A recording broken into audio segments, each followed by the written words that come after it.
வணக்கம். நம்ம சேனலுக்கு தொடர்ந்து ஆதரவளித்து கொண்டிருக்கும் நல்ல உள்ளங்களுக்கு நன்றி. எங்களால் முடிஞ்ச அளவுக்கு அண்மை தகவலை கொடுத்துட்ருக்கோம். விஜயபாஸ்கர் புதுக்கோட்டை முன்னாள் அமைச்சர் அவர்கள் வீட்டில் காலையிலேருந்து ரெய்டு நடந்துகிட்ருக்குது. இடி ரெய்டு எல்லோரும் எதிர்பார்க்கப்பட்டது தான். எடப்பாடி பழனிசாமி பிஜேபி கிட்ட அவங்க வாங்க வாங்க ஜன்னலெல்லாம் திறந்து வச்சுருக்கோன்னு கூப்பிட்டும் வராமல் இருக்கும்போது ஏன் இன்னும் இடி விடலை, 2 பேருக்கும் ஒரு அண்டர்ஸ்டாண்டிங் இருக்குது அப்படின்னு சொல்லப்பட்ட போது இன்றைக்கி காலையில் இடி ரெய்ட் பண்ணிகிட்ருக்காங்க இலுப்பூரில். இது தொடக்கமாக இனிமேல் நிறைய பேருக்கு வருமா அப்படிங்கிற ஒரு பெரிய கேள்வி எழுது. நேற்று எடப்பாடி பழனிசாமி ஒரு 16 பேர் கொண்ட வேட்பாளர் பட்டியலை அறிவித்தார். அதற்கு பிறகு பார்த்திங்கன்னா கோவை உள்ளிட்ட ஊர்களில் அவர் அறிவிக்கலை. கடுமையான வேட்பாளர்கள், இன்னும் சொல்லப்போனால் பணம் செலவு பண்ணுறவங்க, இவங்களெல்லாம் அவர் போட போகிறாரு. அவருக்கு பின்னாடி வேலுமணி, தங்கமணி, நம்ம விஜயபாஸ்கர் எல்லாத்துக்கும் தொகுதியெல்லாம் ஒதுக்கீடு கொடுத்துட்டாரு. உங்கள் தொகுதியில் பிஜேபி 3வது 4வது இடத்துக்கு போகணும், நம்ம இந்த அளவுக்கு இருக்கணும், இல்லாட்டினா உங்களுக்கு அடுத்து பதவியெல்லாம் கிடைக்காது அப்படிங்கிற மாதிரி கொஞ்சம் பேசியிருக்காரு. இந்த விஷயத்தினால் இன்றைக்கி பிஜேபி எப்படியும் அதிமுக தாங்கிட்ட வரும் அப்படின்னு நினச்சிட்டு இருந்தவங்க விஷயம் இன்றைக்கி எடப்பாடி பழனிசாமி நம்ம வச்சு ஏமாற்றிட்டாருன்னு பிஜேபி நினைக்குது. ஒரு பாடத்தை கற்றுக் கொடுக்கணும்னு ஏதோ ஒன்று பண்ணுவாங்க அப்படின்னு நினச்சாங்க. அதுக்கேற்றார் போல் இன்றைக்கி இடி ரெய்டு. நீங்கள் இடி ரெய்டுன்னு சொன்ன உடனே சாதாரணமாக மக்களுக்கு பிஜேபியும் அதிமுகவும் ஒரு கூட்டு வச்சுருக்காங்க அப்படின்னு இப்போ முதலமைச்சர் சொல்கிறாரு, திமுக சொல்கிறாங்க. நம்ம அப்போவே சொன்னோம் இது தப்பு. ஒருவேளை எலெக்ஷன் நேரத்தில் எடப்பாடி பழனிசாமி வீட்லேயோ, வேலுமணி வீட்லேயோ, தங்கமணி வீட்லேயோ பிஜேபி ரெய்டு வந்ததுன்னா எடப்பாடி பழனிசாமி சொல்லுவார், பார்த்தீங்களா என்ன போய் பிஜேபியோட கூட்டணி வச்சுருக்கேன்னு சொல்கிறாரு, பிஜேபி எங்களை அழிக்க பார்க்கிறது, பாட்டாளி மக்கள் கட்சியெல்லாம் எங்களை விட்டு எடுத்துருச்சு. இன்றைக்கி நேற்று விஜய் வீர் சொல்கிறாரு, நம்ம சிவி சண்முகம் தன்னுடைய குடும்பத்தை காப்பாற்றணுன்னு ஐயா போய் கையெழுத்து போட்டாருங்கிற அளவுக்கு போயிட்டார். அப்போ இன்றைக்கி இனிமேல் பிஜேபி எதிர்ப்பாங்க, எதிர்த்தா தானே ஓட்டு கிடைக்கும். நேற்றே நிறைய பேர் சொன்னாங்க வேட்பாளர் பட்டியல் கூட சரியில்லை, நிறைய பேரை போட்டிருக்காங்க. நமக்கு அப்படிலாம் நினைக்கல. அவங்கவுங்க ஒரு கிளை செயலாளர்லேருந்து எல்லாத்துக்கும் அவங்க கொடுத்துருக்காரு. இன்றைக்கி அரசியல் அப்படிங்கிறது ரெட்டலை நம்பி தானுங்க. அதுக்கப்புறம் பணம் செலவு பண்ணுவாங்க, அது செலவு பண்ணுவாங்க, நம்ம நம்புகிறோம். இப்படிப்பட்ட சூழ்நிலை திடீர்னு விஜயபாஸ்கரை குறி வைக்க வேண்டிய அவசியம் என்ன? ஏற்கனவே விஜயபாஸ்கர் புதுக்கோட்டையில் வரும்போது நட்டா வரைக்கும் போய் பார்த்தாரு. அதற்கு பிறகு அவர் மேலேயும் நம்ம இங்கே இருக்கக்கூடிய ரமணா அவர் மேலேயும் குட்கா வழக்கு இருக்கும்போது சார்ஜ் ஷீட்டும் போட்டாங்க. எடப்பாடி பழனிசாமிகிட்ட கேட்குறாரு. எடப்பாடி பழனிசாமி முகம் கொடுத்தே பேசலைங்கிறது பெரிய செய்தி. அதுக்கப்புறம் ரமணாவை நாங்கள் பார்த்துக்குறோம், உங்களுக்கு தான் நிறையா தொடர்பு இருக்குது, நீங்கள் பார்த்துக்கோங்க அப்படின்னு சொல்லி அதற்கு பிறகு பார்த்தீங்கன்னா அவர் வீட்டுக்கு சீர்வரிசெல்லாம் கொண்டு போய் இப்போ இந்த பொதுக்குழுவில் சமையல்லாம் அவர் தான் காசு கொடுத்தாரு. 2-3 டிஸ்ட்ரிக்டில் இந்த தடவை நீங்கள் தான் பணத்தை செலவு பண்ணணுங்கிற மாதிரி எடப்பாடி பழனிசாமி சொன்னார். நம்ம ஒரு 4 நாள் இருக்கும், நம்ம பதிவில் தான் சொன்ன, வேறு யாரும் சொன்ன மாதிரி தெரியல. இன்றைக்கி திடீர்னு இந்த ரைடு, ஒரு பக்கம் G2 ஐடி ரைடு சென்னை ஃபுல்லாக, அது திமுக. விஜயபாஸ்கரை திடீர்னு குறி வைப்பதன் நோக்கம் என்ன அப்படிங்கும்போது பல சந்தேகங்கள் இருக்குது. ஏன்னா இன்றைக்கி பிஜேபி ஒரு 3 தொகுதியை மிக மிக முக்கியமாக கருதுது. கோயம்புத்தூரில் இன்னும் ஆட்களை போடல, அதை விட்டுருங்க. அந்த டெல்டா மாவட்டங்களில், அதுவும் இல்லாமல் இவர் ஒரு பெரிய ஆளுமையை செலுத்தக்கூடியவர், பணம் நிறைய இறக்கக்கூடியவர். அந்த ஏரியாவில் ஏன் விஜயபாஸ்கர் பேர் அடிபடுதுன்னா, ஏற்கனவே நம்ம ஆர்கே நகரில் இதே மாதிரி டிடிவி தினகரன் நிற்கும் போது விஜயபாஸ்கர் வீட்டில் தான் ரெய்டு பண்ணாங்க. அங்கேருந்து ஆவணங்கள்லாம் தூக்கிட்டு போனாங்க, நிறைய விஷயம் நடந்தது.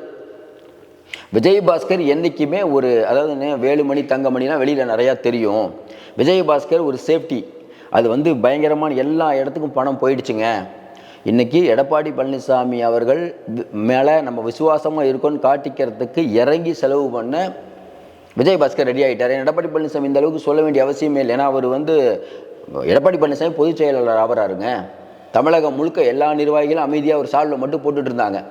ஆனால் இவர் மட்டும்தான் கல்யாண சீர்வரிசெல்லாம் கூப்பிட்டு போய் எடப்பாடி வீட்டுக்கே கொண்டு போய் கொடுத்தாரு. ஏன்னா அவருக்கு தெரிஞ்சு போச்சு கட்சியில் ரொம்ப நம்மளை இது பண்ணுறாங்க, ஏன்னா கொஞ்சம் பட்டும் படாமல் இருக்கார் இவருங்கெல்லாம் சொல்லும்போது அவரை கார்னர் பண்ணுறாங்கன்னு முடிவு பண்ணிட்டார். அதிமுக இல்லாமல் அவர் பிஜேபிக்கு போனால் என்ன நிலைமை, ஓபிஎஸ்க்கு என்ன நிலைமையோ அதே நிலைமை தான். இன்றைக்கி என்னாச்சு, ஓபிஎஸ் பையனுக்கு சீட்டு கொடுக்குறாங்கிறாங்க, வைத்திலிங்கம் பையனுக்கு சீட்டு இல்லைங்கிறாங்க. ஒரு சீட்டில் எப்படி போய் ஓபிஎஸ் நிற்பார்? அப்போ வைத்திலிங்கம் என்ன நினைப்பார்? ஒழுங்காக இங்கேயே இருந்திருக்கலாமே நினைப்பார், நினைக்க மாட்டாரா? நம்ம வைத்து காலை வாரி விட்டது பிஜேபி. அதே போல் இன்றைக்கி விஜயபாஸ்கர் வீட்டில் ரெய்டுங்கும் போது அதிமுக ஆடும், நிற்கிறவங்கெல்லாம் பயப்படுவாங்க, செலவு பண்ண பயப்படுவாங்க. இது எல்லோரும் எதிர்பார்த்தது தான். மறுபடியும் நம்ம சொல்கிறோம், இது அதிமுகவுக்கு நல்லது தான். இவர் வீட்டில் மட்டும் இல்லை, இன்னும் நிறைய பேர் வீட்டில் ரைடு ஒன்றும். அப்போ மக்களுக்கு யோசிப்பாங்கல்ல. இப்போ நம்மளே யோசிச்சோம்ல, என்னடா அது எடப்பாடி பழனிசாமி பிஜேபி திட்டமாட்டுறாரு, ஒரு அண்ட்ராய்டு கிரவுண்டில் டீலிங் இருக்குமோ. ஆனால் நம்ம யோசிச்சோம், அப்படி டீலிங் இருக்கிறதுக்கான அவசியம் அப்படின்னா எடப்பாடி பழனிசாமி எப்படி ஒத்துக்குவார். ஆனால் போகிற தகவல்லாம் ஒரு மாதிரி தான் இருக்குது. ஏன்னா ஓபிஎஸ்க்கு சீட்டு கொடுக்க மாட்டுறாங்க. அப்படிங்கும்போது ஓபிஎஸ்ஸை மட்டம் தட்டுறாங்கும் போது எடப்பாடிக்கு பிடிக்கும். அப்போ 2 பேருக்கு ஒரு டீலிங் இருக்குது. ஓபிஎஸ்ஸை கூட வச்சு நீ சீட்டே கொடுக்காத, நான் டம்மியான வேட்பாளரை போடுறேன். அந்த அளவுக்கெல்லாம் யோசிக்க முடியுமா? அப்புறம் திமுக அதிமுக கூட்டணினால அதெல்லாம் நடக்கக்கூடியமா? இல்லை, அரசியலில் வந்து நம்ம பேசுகிறத வச்சு தான் முடிவு பண்ணணும். பின்னால் என்ன அரசியல் இருக்குன்னு நமக்கு தெரியாது. அப்படி டீலிங் இருக்குமா இருக்காதா அப்படின்லாம் நினச்சிட்டு இருக்கும்போது இந்த செய்தி, வீட்டில் இடி ரெய்டு. இது உடனே பார்க்கக்கூடிய அதிமுக தொண்டர் மற்ற யாருமே, என்னங்க அதிமுக மினிஸ்டர் மேலேயே கை வச்சுட்டாங்களா? அப்போ எடப்பாடி பழனிசாமி ஒரு வழி பண்ணிடுவாங்க. இனிமேல் அவ்வளோதாங்க. எடப்பாடி, வேலுமணி, தங்கமணி, விஜயபாஸ்கர் வீட்டில் வந்துருச்சு, வீரமணி கீரமணி எல்லாத்துமணியும் சார்ஜ் ஷீட் போடுவாங்க அப்படிங்கிற இமேஜ் உருவானா அதிமுக தொண்டன் எடப்பாடி பழனிசாமி பாருங்க, நம்ம கட்சியை அழிக்க மோடி முயற்சி பண்ணுறாரு, அமித்ஷா முயற்சி பண்ணுறாரு, திமுக முயற்சி பண்ணுறது, ஓபிஎஸ் முயற்சி பண்ணுறாரு, எல்லாரும் சேர்ந்து நம்ம கட்சியை உழைக்கிறாங்க, அம்மா ஆரம்பித்த கட்சி இந்த மாதிரி உழைக்கிறாங்களே அப்படின்னு சொன்னால் இந்த கூட்டு அப்படிங்கிறது உடைஞ்சிரும். அது வந்து எடப்பாடி பழனிசாமிக்கு சௌரியம் அப்படின்னு தான் நம்ம நினைக்கிறோம். ஆனால் இந்த நேரத்தில் இவங்க பண்ணுறாங்க அப்படிங்கும்போது இன்னொரு பக்கம் பிஜேபி நினச்சா எதுவும் பண்ணலாம். உடனே எல்லாரும் கேட்பாங்க, எங்க இடி வந்து தனி அமைப்பு அப்படின்னா நம்ம ஒன்றும் பண்ண முடியாது. இடி வந்து எப்படி கரெக்டாக போகுது நமக்கு தெரியல. G² பண்ணுறீங்க, எதுக்கு பண்ணுறீங்கிறது உலகத்துக்கே தெரியும். அப்போ இதுக்கு என்ன நடவடிக்கை? முதல் அடி இன்னைக்கு வந்து நம்ம விஜயபாஸ்கர் மேலே வச்சுருக்காங்க. அடுத்த அடி அப்படிங்கிறது வந்து இங்கே இருக்கக்கூடிய நம்ம கடலூர் பக்கத்தில் இருக்கக்கூடிய ஒரு வீட்டுக்கு பாயுங்கிறாங்க. வேலுமணி தங்கமணி அப்படின்னு கேட்டபோது சொல்ல முடியாதுங்க. எலெக்ஷனில் வந்து எதிரி தான். பிஜேபி வந்து நியாய தர்மத்துக்கெல்லாம் அப்பாற்பட்ட கட்சி. ஆனானப்பட்ட பிரதமருடைய ஃப்ரெண்டுன்னாருங்க ஓபிஎஸ் என்ன நிலைமை? ஒரு சீட்டு கொடுக்குறோம், எங்களுக்கு ஃப்ரெண்டெல்லாம் இல்லை, பணம் அதிகாரம் தான் முக்கியம். வேலுமணி தங்கமணி மேலேயும் நாளைக்கு விடமாட்டோன்னு என்ன நிச்சயம்? எங்களோட இருந்தால் கூட அமைதியாக இருப்போம், இல்லை வேலுமணி தங்கமணி பார்த்துக்குவாங்க. விஜயபாஸ்கரை கை வச்சிட்டோம். இந்த செலவு பண்ணி கோயம்புத்தூரில் நாங்கள் வேட்பாளரை போடுவோம், ஏதாவது செலவு பண்ணிங்கன்னா பிரச்சனை. நாமக்கல்லில் தங்கமணி ஏதாவது பிரச்சனை, ஏதாவது நீங்கள் செலவு பண்ணுற மாதிரி தகவல் வருது பண்ணிங்கன்னா இடி ரைடு வரும், ஏகப்பட்ட ரைடு வரும், பார்த்துக்கோங்கப்பா அப்படின்னு லைட்டாக ஒரு மிரட்டல் கூட இருக்கலாம். பிஜேபி மிரட்டுவதெல்லாம் சகஜம். ஆனால் ஒன்று மிரட்டலுக்கு பணிந்து ராமதாஸ் ஐயா அன்புமணியை காப்பாற்றுற மாதிரி கூட்டணி வச்சிங்கன்னா பின்னால் உங்கள் கட்சி என்ன மாதிரி நிலைமைக்கு வரும்? இதே ராமதாஸ் ஐயா இல்லை பிஜேபியில் இல்லை அதிமுகவுக்கு வந்திருந்தாருன்னா இந்த அளவுக்கு இந்த ட்ரோல்லாம் இருக்குமா? நிதர்சனத்தை புரிஞ்சுக்கணும். ஜெயிலுக்கு போவோம் பயப்படுறோம் அப்படின்னா கட்சியே நடத்தக்கூடாது. இன்றைக்கெல்லாம் பிஜேபி எதையும் பண்ணும், ஜெயிலுக்கு போக தயாராக இருக்கணும். தயாராக இருந்தால் தான் கட்சி நடத்த முடியும். அப்படி இருக்கக்கூடிய சூழ்நிலையில் இடி ரைடு அப்படிங்கிறது ஒரு பெரிய அதிர்ச்சி தரல.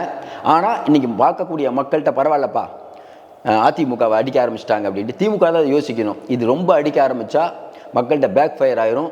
நல்லா ஞாபகம் வச்சுக்கோங்க, போன நாடாளுமன்ற தேர்தலில் டிடிவி தினகரன் பிஜேபி எதிர்த்ததுனால தான் கணிசமாக ஓட்டு வாங்கினார். அதே போல் இன்றைக்கி வந்து விஜயபாஸ்கர் தொடர்ந்து அடிக்க அதிமுக கலகலக்கும், மாற்று கருத்தே இல்லை. ஆனால் எலெக்ஷன் நேரம் இப்போ போய் நீங்கள் அடிச்சிங்கன்னா இப்போ இது அடிக்கிறதே விளைவுகளை ஏற்படுத்தும். தேவையில்லாமல் போய் நோண்டுறீங்க அப்படின்ட்டு மறுபடியும் சொல்கிறோம், சிறுபான்மை மக்கள் யாருமே ஓட்டு போடாத நிலைமையில் இந்த பக்கம் ஓட்டுகள் வருவதற்கான வாய்ப்பு கூட இருக்குது. பொறுத்திருந்து பார்ப்போம். மீண்டும் சந்திப்போம். நன்றி, வணக்கம்.